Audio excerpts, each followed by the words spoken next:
It's Frank. Frank. Mr. Frank. I just want you to know, I think you're the best ever. In your neighborhood, there's a place so good. It's so nice to be at a store meant for me. The feeling of family, you have to agree. Wow, thanks, Fareway Frank. Welcome to Fareway, your Fareway family.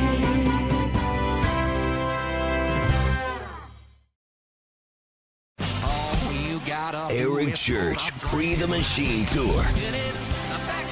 Live at Wells Fargo Arena, Saturday, September 27th. One epic night of music that you won't want to miss. With special guest, Marcus King Band. Get tickets Friday, May 9th at 10 a.m. at highvtix.com. His new album, Evangeline vs. the Machine, is out now. For more, visit ericchurch.com.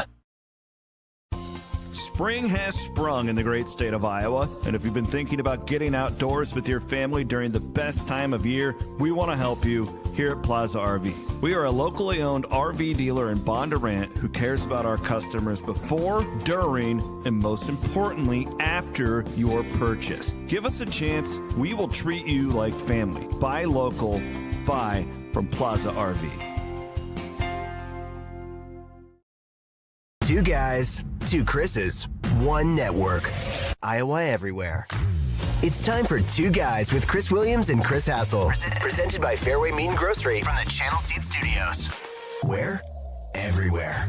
Live and always on demand at Iowa Everywhere.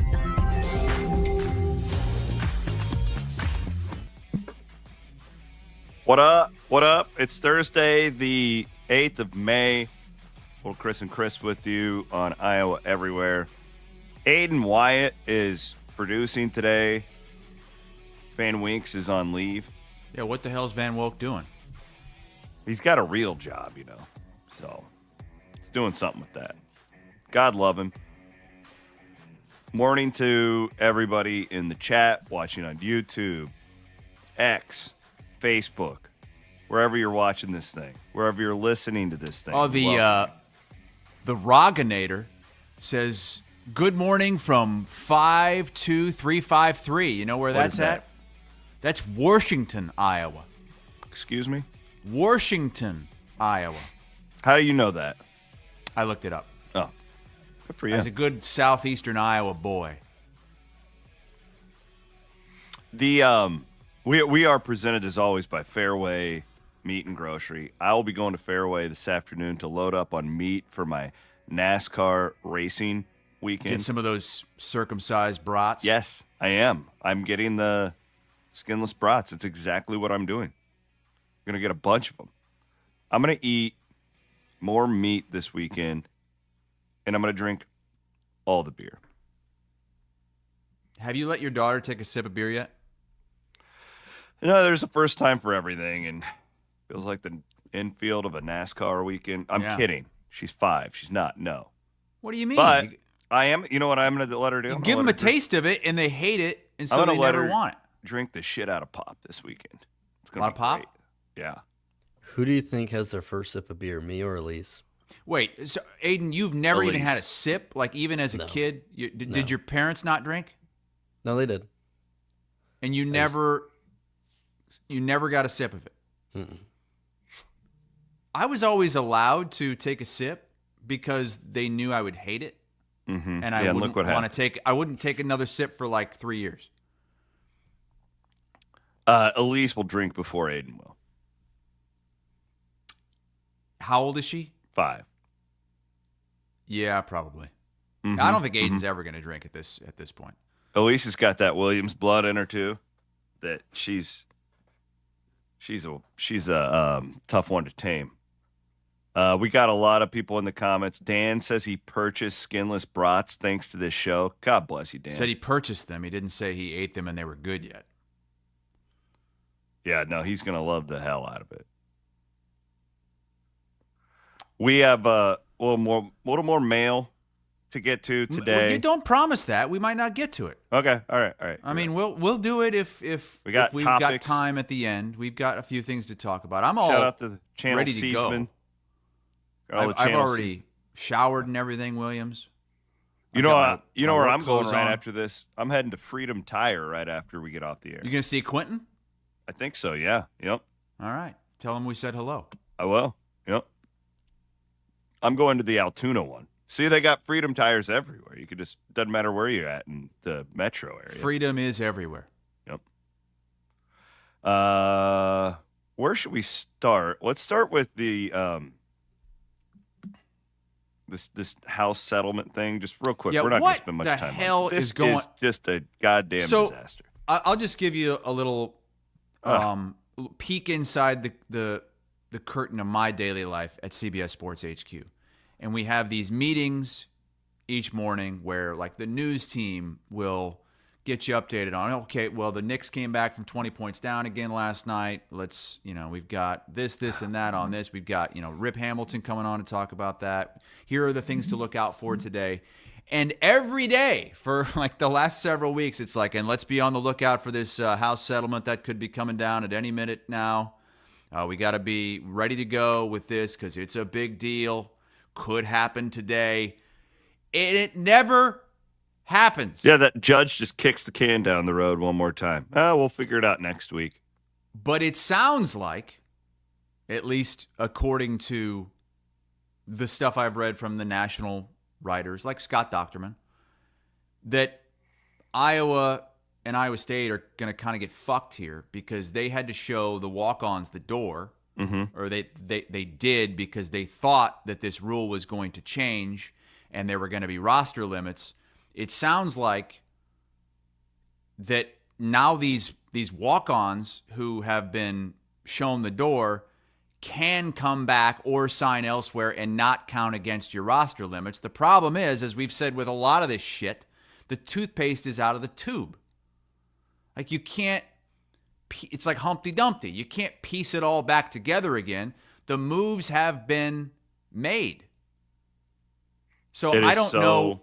A lot of these guys are going to be SOL anyway, even though the judge is going to rule that they can still be allowed on these rosters. These guys are the collateral of a situation again, and I'm not going to say the same things I've said.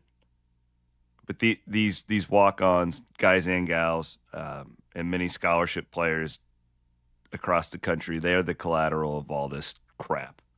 And the which teams is really who unfortunate. didn't want to get out ahead of this, programs that maybe were like, they'll screw be it. rewarded. We'll wait until the last second. Yes, they will be rewarded for this. If they didn't make these proactive moves that Iowa and Iowa State made to try to help these true student athletes. Yeah. I mean, the walk-ons are the true student athletes. To try to get them into a better spot because they thought this thing was going to come down and there'd be roster limits. And now it sounds like there's not going to be. But it hasn't officially been signed yet as of Thursday morning. And then there's one other thing. So this is a follow-up from our Monday story. Mm-hmm. Your dad is harassing us in the chat on Facebook saying Oh, you yeah, guys he were says- totally wrong about Trump signing some order. That's coming. They're going to call it Aiden, look up the exact language of this if you can. It's like a presidential commission on college athletics. I saw the report yesterday from Ross Dellinger. That's who it was I read too. Saban is involved. Some and- billionaire from Texas. And they're going to get together and try to figure all this shit out and make some kind of executive Again, I just order. don't have any faith that this will do anything. Maybe it will I hope it does. But But you made the don't you best think point that with something has to be done? yeah, absolutely. But my point is, don't just let Donald Trump and Nick Saban figure this out. We need we need representation from everywhere. Yeah, you made the best point on Monday. Get the Mountain West involved. If we want this to really be good for college sports in general. Because if not, it's just going to serve the top guys, but they already have all the representation. Right. They already have all the control. And the I don't know, SEC and the Big Ten are going to be fine no matter what. if that's all this is going to be, then just let it go its course. But like, you've got to get more people involved than Nick Saban, Donald Trump, and some billionaire from Texas, some oil guy who I was reading like that. I do think from his populist viewpoint of the world that Trump could very well help Iowa and Iowa State here if it's just up to him. But, and I don't know, because the courts are so much involved here. I don't know what an executive like commission on this could actually do. This is way above my pay. So I'm interested. But again, it's just like, God damn, guys, like, what have we been doing for the last 4 years? And I understand that Donald Trump wasn't in office then. I understand all this, but it's just like, this has been a problem. He was 5 years while. ago. Yeah, like, this isn't like, oh, all of a sudden we got this. No, like, we've all been counting down to July 1. What the hell was Sleepy Joe Biden doing those 4 years he was in office? I don't even think he knows. I'm not going to shit on this just because I think we need more of this. People in power with the chance to do something, to put something in place, because there are no cooks in the kitchen right now. Do you think that, let me ask you, and I don't know the answer to this. I think that Nick Saban is a bit of a hypocrite here. Oh, hear me out, because I'm going to come back around. Only because this guy had no problem stomping all over everybody's grave when he was at Alabama and everything was like pushed, like when he had every advantage. Okay. And then one thing comes around, a big thing, albeit NIL, and it was a disadvantage to Alabama compared to their rivals in the SEC when you look at the wealth of the fan base. Okay. And he took his ball and went home. My question to you is, now that Nick Saban is older, and I think he's phenomenal on ESPN. I think he's one of the best analysts. Like, I put him, Van Gundy, Klatt. Like, there's certain guys, like, I want to hear what they have to say. Mm-hmm. My point is, now that he's taken a step back, he's gotten older. He doesn't have as much skin in the game. Like, of course, he's still a Bama guy, but he's not. Do you think he can look out for everybody? Do you think he could be a commissioner for the Big 12, for the Mountain West? Or would he just be SEC Nick? I would like to think that he knows what kind of a huge impact he's had on the game, and he's already left the legacy as the greatest college coach of all time with all those titles at LSU and Alabama, that he can look at this as the greater good of the sport that he had to work his way up through. I mean, it wasn't like he just, boom, he was born on third base and he was the head coach at LSU. This is a guy who played football at Kent State. Mm-hmm. He's from West Virginia. He started his coaching career at Kent State and then went to Syracuse and West Virginia and Navy. And obviously, we caught on when he went to Michigan State, but before that, I mean, he was at Toledo. He was all throughout the NFL with the Oilers and the Browns. He has the life experience, the background to be the guy to look out for everybody. Yeah. I certainly hope. Look, I don't like. Who could you think of that might be that would do a better job? Kirk Ferentz, I guess. If Kirk Ferentz retired, he would be someone that you knew for sure. I don't think think Ferentz would be a guy that could look out for the little guy, but he's so old school. Yeah, I like where you're going here, though, because you also need it to be somebody who's universally respected. Yep. Who walks into a room and everybody's like, shit. Yeah, and who has the chops. If Kirk Ferentz walked into a room, like, yeah, he's respected, but he doesn't, like. Yeah. You don't. All right, if Saban walks, you shut the hell up and you listen to him. As my friend Pete Prisco says about these kind of guys, he's got the skins on the wall. He's done it. Mm-hmm. He's got the trophies. And he's got the respect. It's interesting. We'll see what happens. I mean, we need I just more wish cooks in that kitchen. We need I wish more. This was 2 years earlier, but better than late just than Saban never. and an oil billionaire from Texas Tech and Donald Trump. But it's a start. Somebody's got to do something. I actually kind of like this in a weird way better than Cory Booker and Ted Cruz figuring it out. Like, there's part of me that's like, this is a better option than that. Because there just can't be the pissing match back and forth that will, like that what we're seeing right now. Right. Even, I don't know. What a joke. All right, we'll move on. Want to give a shout out to, those daggum Kaburski brothers? Alex came on the CW pod yesterday. We did lawn care for dummies. I listened to that. Did you learn anything? A lot of that stuff I already knew because my dad actually the only thing he knows about is how to take care of grass in the Midwest. But there were a few things, that stood out. He there were a couple moments that I really enjoyed in that show. Like he said that at first they did not like that you called them the dadgum Kaburskis. Yeah, and I don't even know where that came from. You were just sitting here on the show one day, and you were like, I don't know. I'm just imagining like a commercial where this neighbor who works on his lawn all the time looks across the street, and his other neighbor has a better lawn than him, and he's never even out there working on it, and then he sees sauce. Those are the guys that are making his lawn look so good. Those dadgum Kaburskis. That's where it came from. Yeah. But he said his sister was at some event at Iowa State and introduced herself to somebody at Iowa State, and they're like, "Are you a dadgum Kaburski?" So they've grown to embrace it. He's got to embrace it. You should have seen the look on his face. He's like, "We didn't like it." I was like, "Oh, I wish you would have told me. I would have just shut the hell up about it." But, it is what it is. Well, anyways, look at this picture because I come home the other day and look at Diffie just destroying. Wait, who's the other dog? That is Delilah.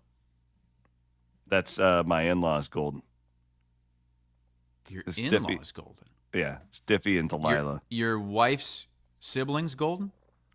Mother and father-in-law. They have a Golden. Oh, okay. Yeah, they're getting into it. What is he ripping up there? Is that like that underbelly of the landscaping keeps the weeds from coming up? That's great. Diffie is just an absolute savage in the backyard these days. I mean, it is that son of a bitch will chew up anything.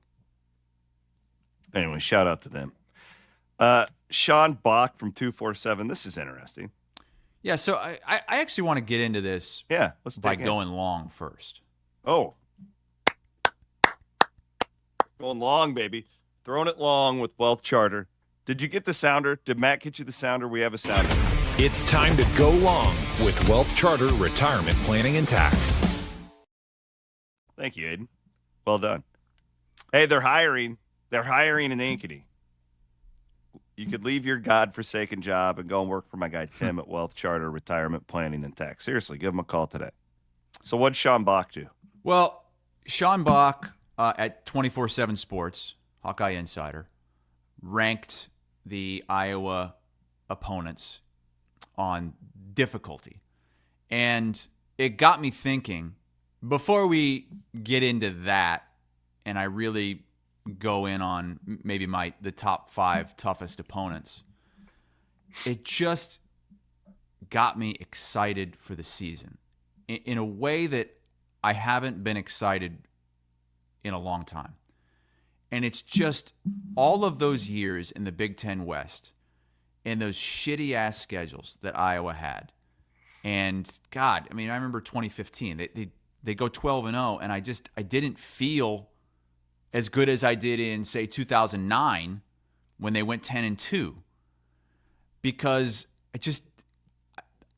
the Big Ten was more down. They were in a bad division, and they just weren't playing a lot of high-level teams. But when you look at this schedule, I think this is as interesting and as tough of a schedule as Iowa has played in at least 15 years. And I think of that 2010 season. That was a very difficult schedule. But, man, I might even go back to, like, 1992 when Iowa played NC State and Miami in the non-con. I mean, this is a absolute bombshell of a schedule when you think of, sure, throw Albany and Massachusetts out. Yeah, but everybody has bullshit games right. like Those that. So whatever. It's like, those are fine. I don't blame. Yeah. You go to Iowa State, a team that won 11 games last year, a team that is likely going to be ranked to start this season. You have to play there. So instantly that's elevated off of a lot of previous years where Iowa State just wasn't at this level, right? Of course, you had to throw that in there. Well, it's part of it. Understood. But then you've got 3 playoff teams from last year that are playoff contenders for this year. They're all coming to Kinnick Stadium. Indiana, Penn State, and Oregon are all coming to Kinnick Stadium. So even you have 4 playoff contenders. Iowa State was 1 game away from the playoff a year ago. Well, but they're not going. The Iowa State's not coming to Kinnick. I'm sorry. I misunderstood you. Yep. I was just going to say, put some respect on our name, Hassel. 3 playoff teams from last year, 3 teams that will be ranked inside the top 20 to start the year, and a couple of teams in Oregon and Penn State that might be top 5 to start this year. And even the other ones are interesting, though. Right. Like, listen, what the hell is like Minnesota's a rivalry game. You got Michigan State. You never really know what they're going to bring. For me, it's about the top level. It's not about the Minnesotas, the Michigan States. It's about the top level because Iowa has just never gotten those top level teams on their schedule at this rate. It's been so long since we've seen Iowa potentially playing like 3, maybe 4 top 15 teams in a season, like legit title contenders in one season. And what this does is this allows for, you know what? You can lose a few games and still be in the playoff race. You can lose a few games and still be really, really engaged when Oregon comes to Kinnick Stadium on November the 8th in the 4th to last game of the year. And Iowa just has not had that in their scheduling thanks to the Big Ten West for a really long time. And I think back even like 2002, they didn't play Ohio State. Like, it seemed like most years they either played Ohio State or they played Michigan. They didn't play both. Ever since Penn State joined the Big Ten. And, you know, the round robin was over. And then at that point, that's when you stopped playing difficult non-conference schedules. You stopped playing the Miamis and the UCLAs in the non-con like they used to, like in the 70s. You'd play a tough non-con. I haven't felt like this about an Iowa schedule in at least 15 years, and I really like it because if you drop a couple of games early, you still have a chance to make your season. I feel like I know have you that shot quite well, and I respect this about you. It's one of the things I really respect about you. That I like playing the best. Well, yeah, because I don't want a patsy schedule. Like, and you've yearned for this. I'm like the movie The Yearning in Seinfeld. Yeah, you've yearned. An old woman yearns. That was the description of the movie. Do you remember the scene? They're sitting at the cafe and Kramer says to George, he goes, "Do you yearn?" And George is like, "No, I crave." Do you yearn? What do you even wake up for in the morning? You have no job. And that's kind of like what playing in the Big Ten West was like for you. Yeah. It's like just, even it didn't when excite we win, me. Like, that's we not what lose. sports is about. Sports is about playing the best of the best.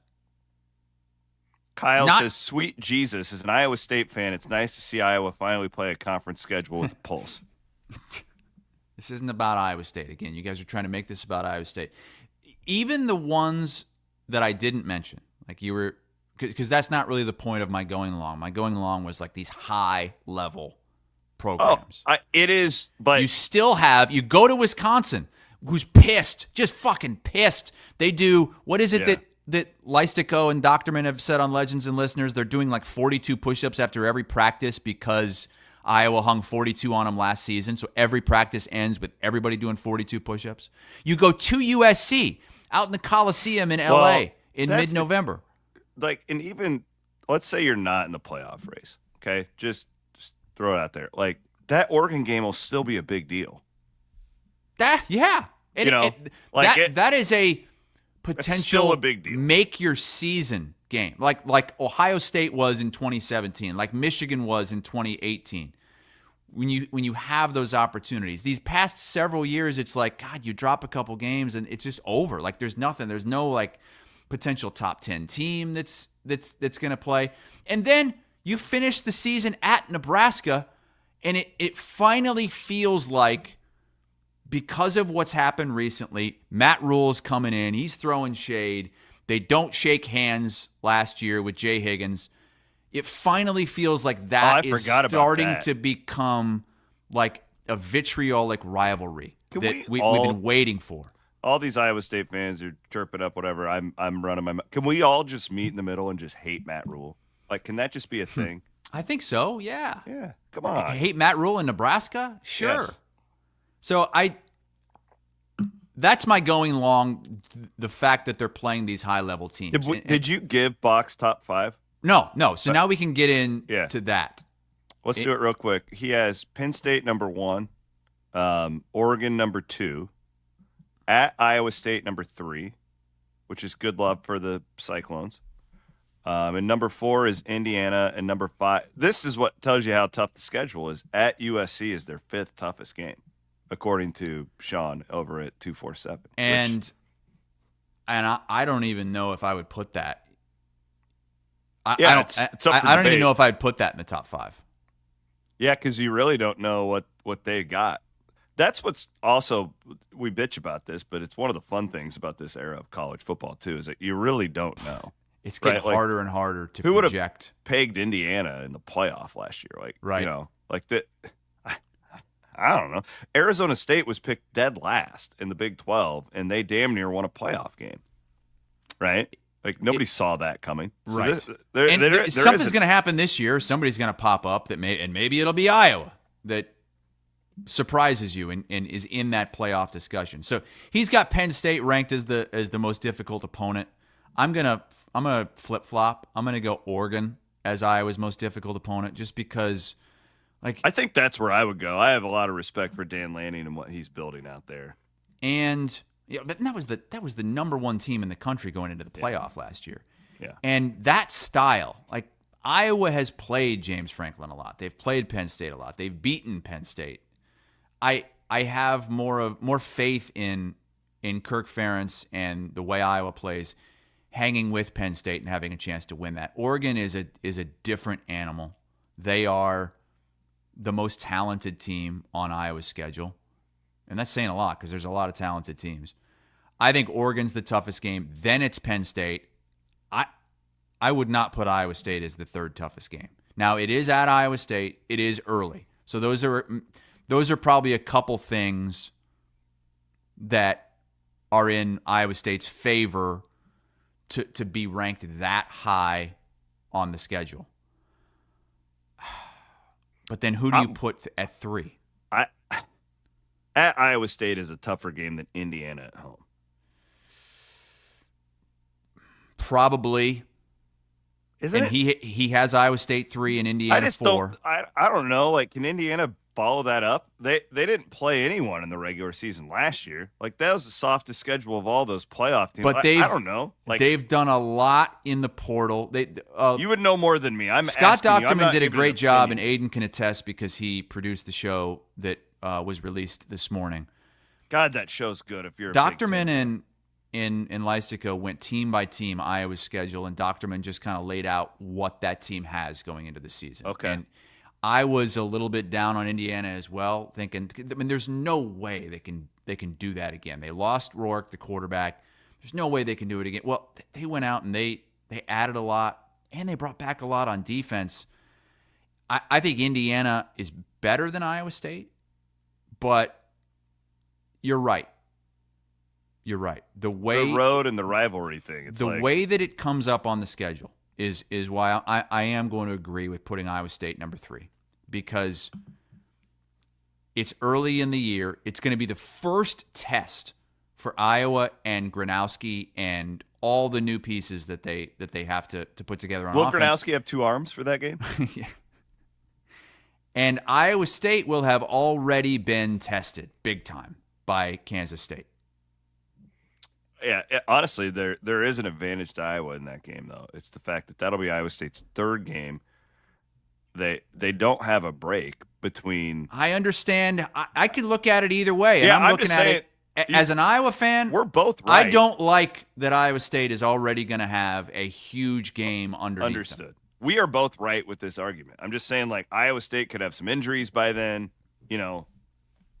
So, like yeah, it was last year, half the team will be out by then. Would you agree to put at Iowa State number 3 then as well? I would. Okay. But I need to know more about Indiana. My dad asks, when's the last time Ames beat Iowa in Ames? I know the answer. Do you? Was it Steel Jance? Been a long ass time. It's 2011. Yeah, that Steel Jance. triple overtime game. I was still working in Des Moines. Yep, long time. Almost 15 years now since that happened. So, yeah, let's go at Iowa State, 3rd toughest. Then it's probably Indiana, right? It's at least at home, but I think then it's Indiana. I would go at USC. Really? You'd put USC 4? Got to go west. That's so hard to do. You're right. And it's late in the season. I would love if that game was at Kinnick in November, it'd be a different ball game. That's my point. You're the Indiana thing, it's not even a disrespect to them. It's just the Kinnick thing. Like, that's a huge advantage.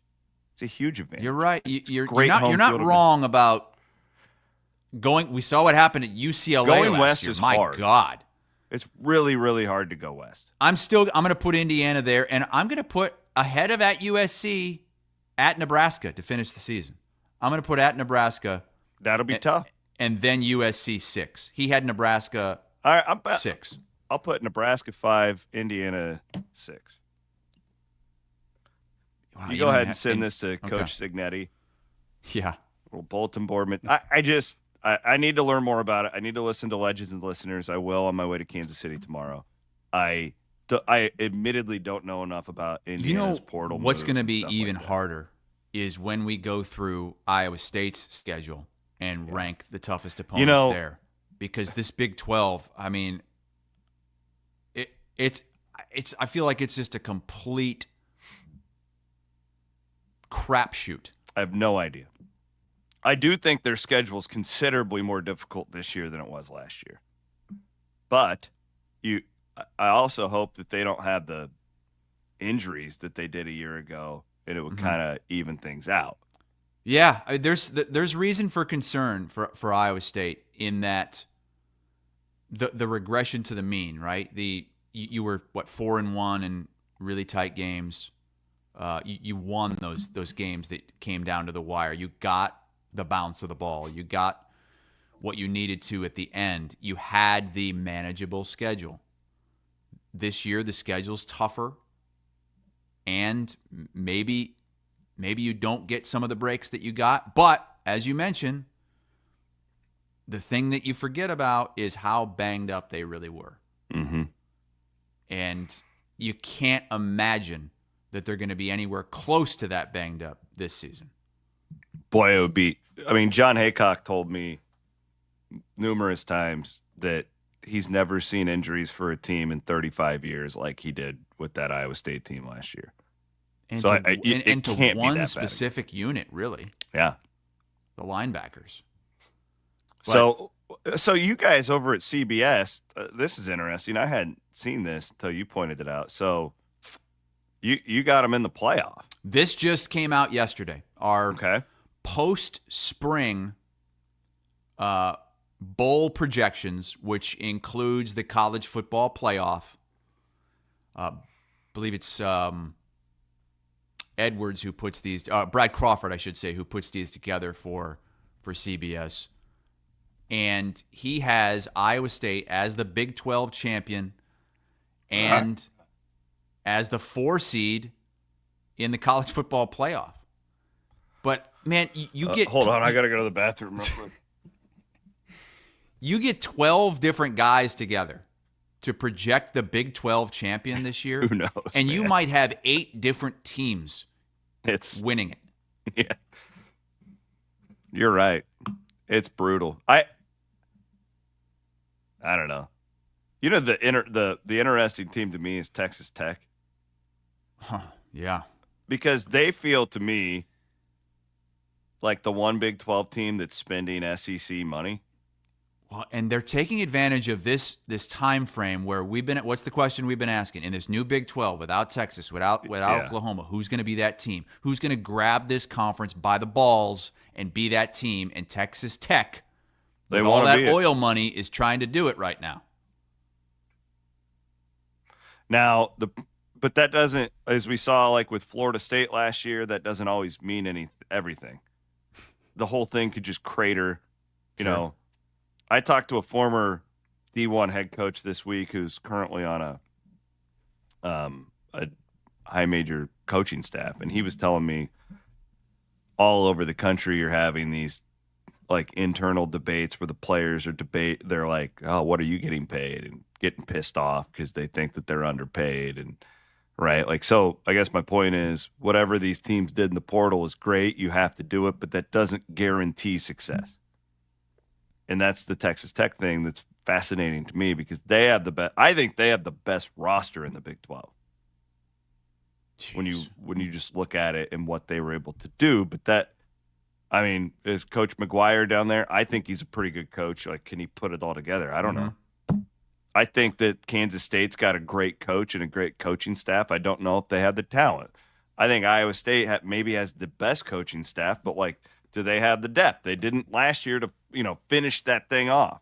So, but they also had all these weird injuries and they had a favorable schedule. So, like, are you ready to completely count out like a Baylor with the money that they have down there?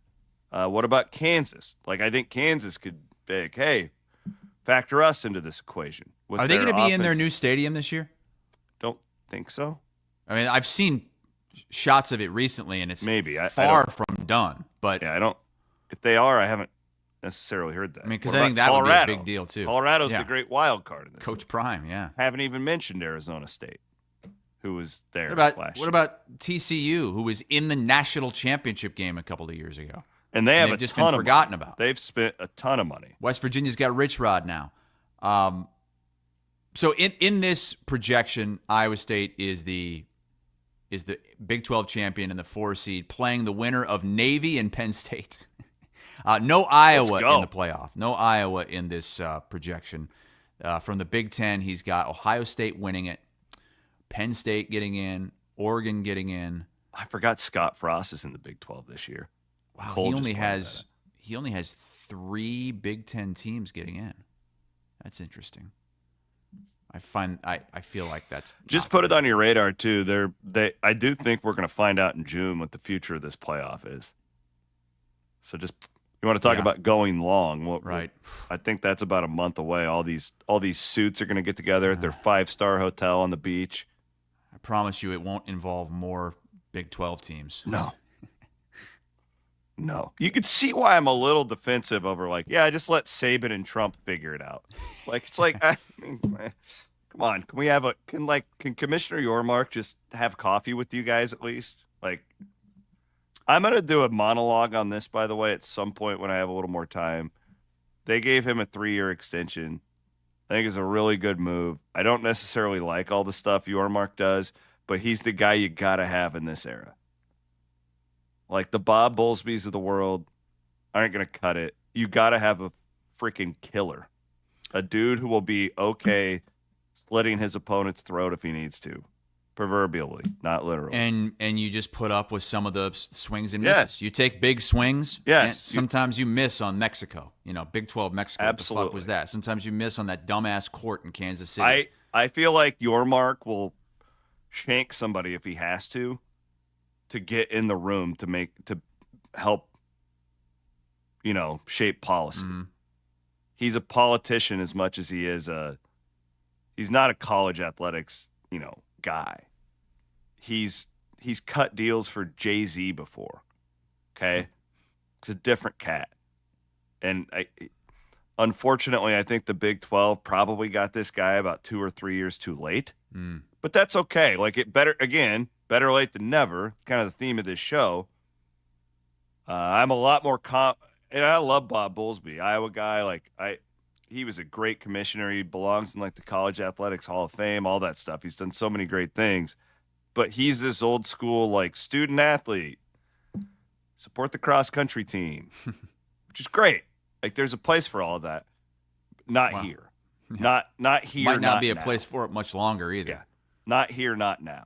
I need the guy who will shank somebody if he needs to get into the room. Shank him. To put a bow on that, if you're wondering where CBS has Iowa,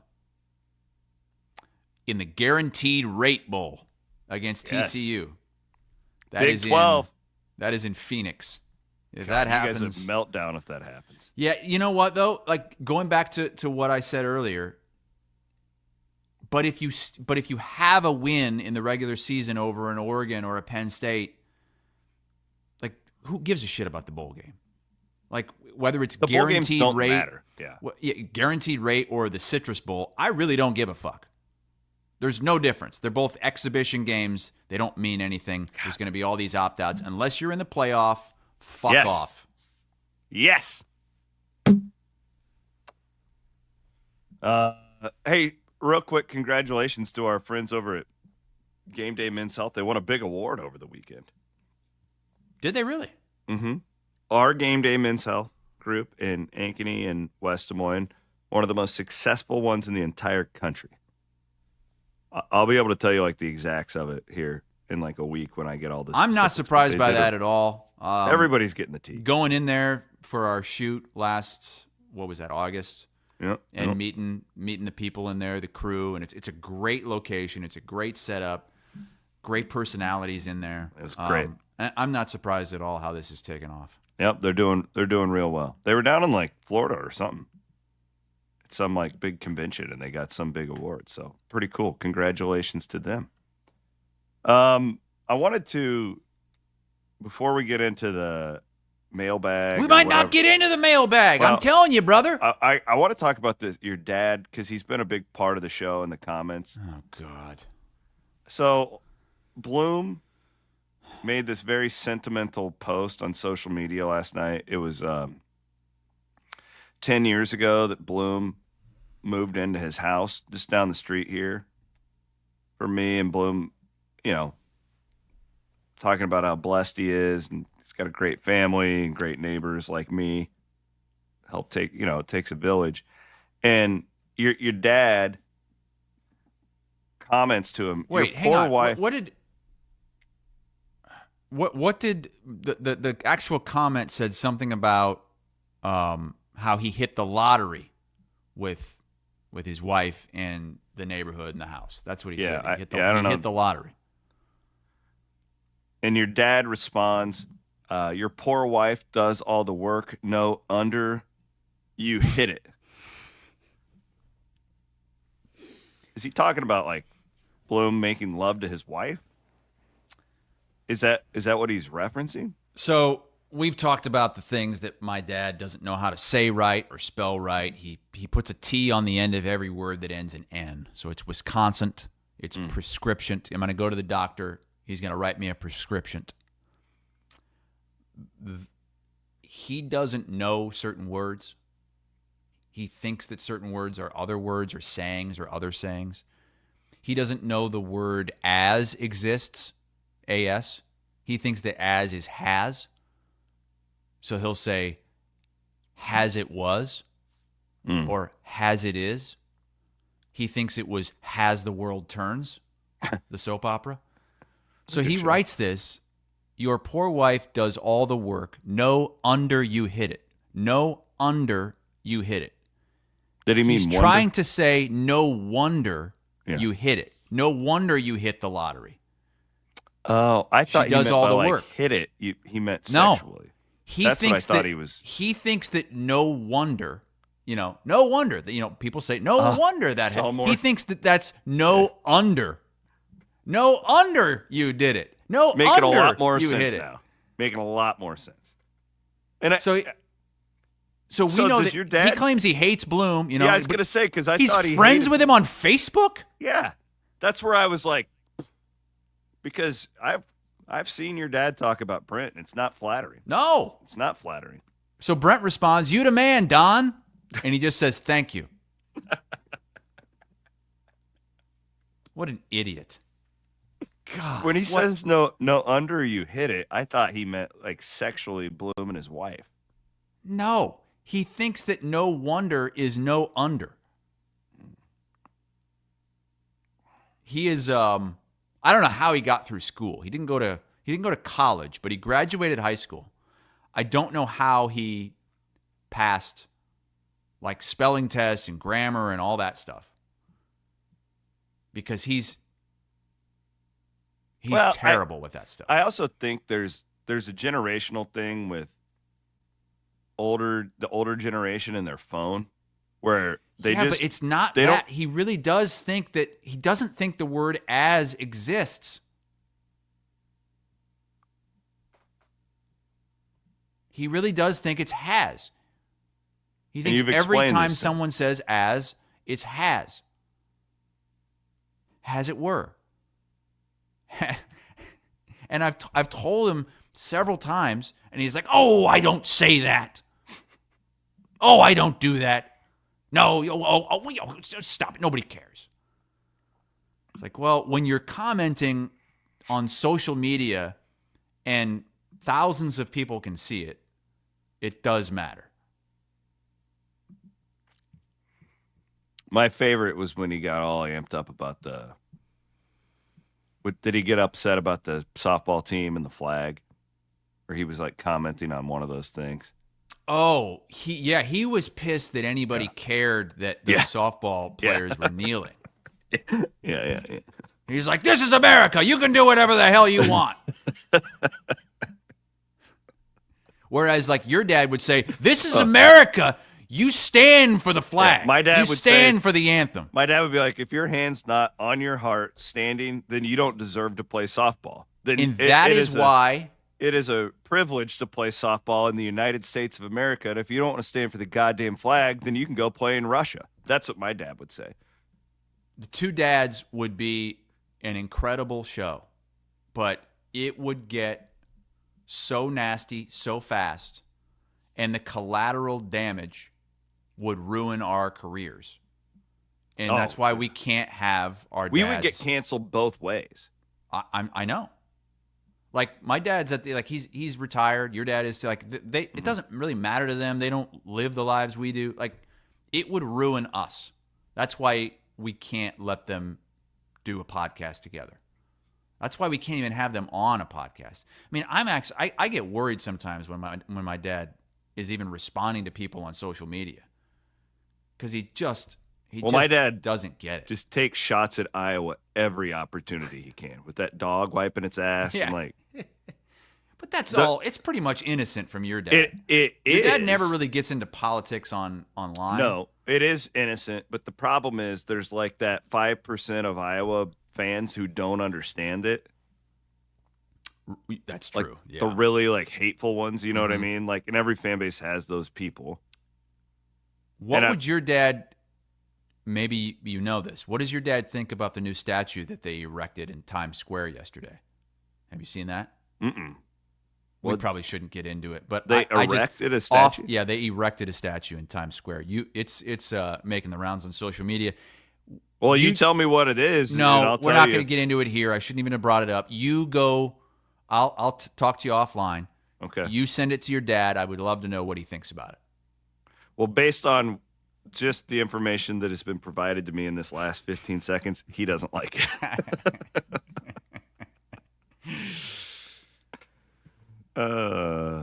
Cheers to the freaking weekend with our friends from Steeple Ridge Bourbon. Cheers to the freaking weekend. Let's raise our glass of Steeple Ridge Bourbon. I will see my dad. He's going down to he's going to go to the NASCAR race with me and Elise. Oh, really? He's coming with you? He's going to meet us there on Sunday. Yeah, Sunday morning. Wow. He may be coming Saturday night. I don't know, but we'll be. That's when where are you I'm heading going. down? You're heading down Friday? Yeah, tomorrow morning. got races on Friday, Saturday, and Sunday, and then coming back on Monday morning. Gave my daughter we'll have to figure out when to do Two Guys next week. Maybe a Tuesday show. Tuesday show would be great. Right. There's nothing going to happen this weekend. Yeah, you say that. Who knows? So yeah, I'm going down to the Kansas first time out in the camper this year. Hopefully everything works. From our friends at Plaza RV, they gave me a great service. Got the whole service done last week. Ready to go there. What about you? What are you going to do all week? I'm down bad, brother. Wife is gone. Oh no, she's left me again. Is she ever home on the week? Is she going furniture shopping? It's crazy how much bachelor she's party been leaving me. She is up in New York City with her mom for just a little getaway. They're gonna go. To see that statue. Yeah. They will be seeing a lot of Broadway plays. They like that stuff. They really love it. I think they've got 3 Broadway plays on the docket, and that's all they have planned right now. It's just tickets to 3 plays. I told her to stay the hell away from Madison Square Garden when the Knicks play because it's going to be crazy. They're up 2-0 on Boston. That place is going to be wild. You know what plays they're going to see? You know I'm an old thespian, don't you? Yeah, that's right, because you beat Spopker out of that role. Mm-hmm. No, I don't. Rochelle the musical. A young woman's strange, erotic journey from Milan to Minsk. Rochelle. I would see if Larry David put on a play called Rochelle the musical, I would actually go see that. The only thing I've ever seen play-wise, musical-wise, is that Book of Mormon that the South Park guys I heard that's did. funny. I haven't seen It's pretty that. damn funny. I've seen Hamilton. You went to Hamilton? But that was like 7 years ago. We were in Chicago with some friends. Really? What did did you think of it? I was going to say, that doesn't seem like anything it was you'd fine. like. It was fine. Like it was fine. It was, what I liked about it is the fact that we were in this very quaint, little, like very iconic theater in Chicago's like theater district. So this like we didn't see like the D team. We saw like the A team at the time. See, that's the key with these things. Like that was cool. I actually enjoyed it. Like You saw the A team. Well, it wasn't like the guy who. Oh, see, that would. One guy. That's like going to see a concert and it's a cover band. Yeah. It's like, we're going to go see the Rolling Stones. But we tonight. saw it's like we were fucking in cover band. Downtown, like historic, and we had great seats. It didn't change me. My wife was like, it changed me. It changed me. It changed me. Yeah. I ain't gonna like this. Yeah, I seen that. I was in the Little Shop of Horrors. Do you know What's that? Is that the play that you were in with Sipper? I was the sadistic dentist.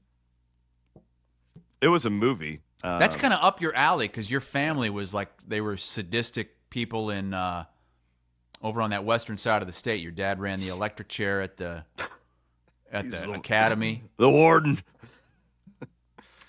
Your uncle, what was your uncle like? Takes care of mows the grass at the axe murder house. That was my dad. Did that? Oh, your dad. What is your uncle did something too over there? We got a lot of history in Page County. I don't even want to talk about my mom's family's history in South Carolina dating back 100 years. It ain't great, Bob. It ain't great. Is your mom on the same political side as your dad? No.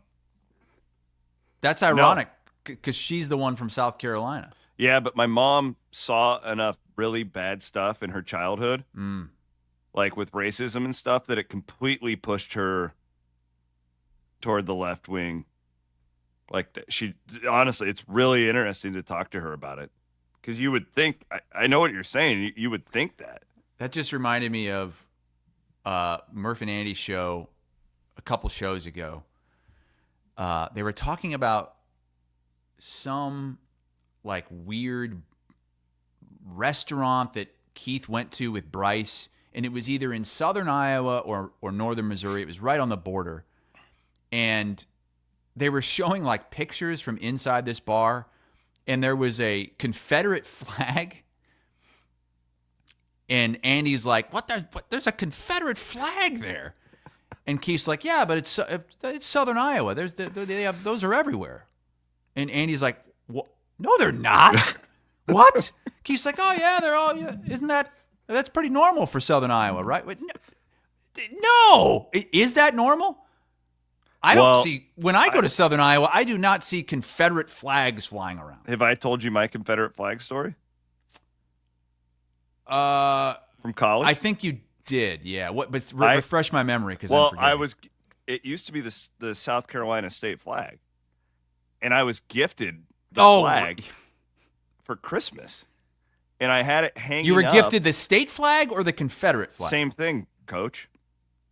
And I had it hanging up in my apartment in college, and former Cyclone Stevie Hicks was over at my apartment and saw it, and he's like, "What in the fuck is that?" And I was like, "It's a South Carolina flag." And it was a great moment between two people with very different upbringings, and we talked about it, and he explained what it meant to him, and I explained what it meant to me, and I took the flag down because I didn't like if he took it as like I didn't want to be racist. He's my friend. It was really interesting. I don't think that the actual Confederate flag was the actual state flag of South Carolina. I think they're very similar, right? Incorporated into the state flag. He thought it was a Confederate flag, but he was like, he didn't just flip out and lose his shit and never talk to you again. You guys talked it through. We're nice. Actually better. I don't know if that would happen these days. No, yeah, we were. No, it was a great moment. So, no, you don't see Confederate flags in Southern Iowa. I did. So we're going to this NASCAR race, and you get this list. Like, see, I got my camping stuff right here. Like what you can and can't bring. So it's like you can't bring guns. You can't bring. And it's specifically listed on there that you cannot bring a Confederate flag.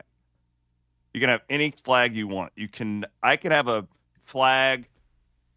You could probably have like an ISIS flag. Oh, you cannot have a Confederate flag. Like it is like you can't. No way. You can't have an ISIS flag at a NASCAR I was being a little event. hyperbolic, but you know what I mean. But that's good. I'm glad that they say that you can't do that now. I mean, Yeah, I remember it used to be a huge thing. You go. I think Ole Miss used to have a flag. Like fans would have like wave flags in the stands up until like 20, 25 years ago, and they finally put the kibosh on that. Yeah. See, this is why, Williams, you don't tease things. Yeah, because we didn't get to the mailbag. It's another lesson for you, young man. You're better at that than me. We didn't get to the mailbag. I get so excited because we didn't need to. We can reach into that mailbag whenever we want. And we're going to have to, I'm sure, over the next few months. We're in the off season now. We are in it, brother. In it. Some might say this is when we thrive. Some. I for one have yearned for the off season. We do get to kind of go a little bit crazy. We get to go deeper into other subjects like the Confederate flag, for instance. And your dad's just going and friending everybody on. He's already freaked out Van Winkle's wife. Well, look, I have a newfound appreciation for Bloom, that he's able to, all the shit that my dad talks about him, he's able to, one, be friends with him on Facebook, still talk to him and not lose his cool. And you know what? This makes me not really like Mrs. Van Winkle even more, because she puts up that barrier and won't accept his friend request, where they could have a great Facebook relationship, see through their differences, but she won't do it. And I wish Matt was here to hear that from me. I'm disappointed in that family. I really am. I think the Hassels and the Van Winkles could be a lot closer than we are. On that note, That's a beautiful way to end it. Well, I've got an early show today, so I had a. Yeah, I gotta go. I gotta get to out. Freedom Tire. I gotta get to Yeah, Freedom you got to Tire. get to Freedom Tire. I've got to go do the program. I'm live at 11 a.m. today. Let's go. Aiden Wyatt producing the show. Thanks, today Aiden. Thanks for Van jumping Winks. in. Good job. I think Van Wilk was protesting somewhere. He's at Times Square with that statue. Wait. You still don't even know what it is, do you? No, I have no idea. It's just all over my X page. People are just, Dude, just I am fired up about it. I really. It's a good thing for me, like mentally, but it's terrible for other things because I am so out of touch with everything. Eric Church tickets. Oh my God! We almost forgot. Stop the music, Aiden. You had one job today. Oh my God, we're here Jesus praising Aiden for Christ. stepping in, and he lets us almost get out of here without giving away the free tickets. That could have brought down the whole network. Hey, you guys want to give away some Eric Church tickets? How are we doing this? Did you already have them drawn? Matt drew him last night. Okay. So what here do we got? Go. These are the winners. L. Hance. Alan, Wow, what a name that is. L. Hance. Alan Stillmunkus? Wait, Stillmunks? what is going L. Hance and Alan these- Still Monkeys? Kristen Clancy. You can't put in fake names and expect us to find you. These have to be real.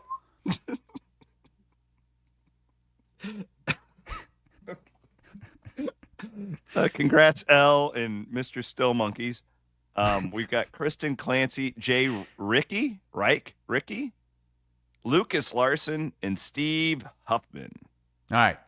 Eric Church, all you gotta do is put a drink in my hand. September the 27th at Wells Fargo Arena. We will contact the winners, by the way, via Awesome. email. Yeah, Great look up Still Monkeys in your if you've got one of your one of those old phone books. See how many Still Monkeys are in the area. Alan's the only one. Congrats Guaranteed. to L. Hance, Alan Still Monkeys, Kristen Clancy, Jay Ricky, Steve Huffman, and Lucas Larson. The whole comments section is like, Mike wants to know, where's Crystal Metheny? Oh my God. Mike Roch. All right. Get out of here. Have a Adolf great weekend. Oliver Bush.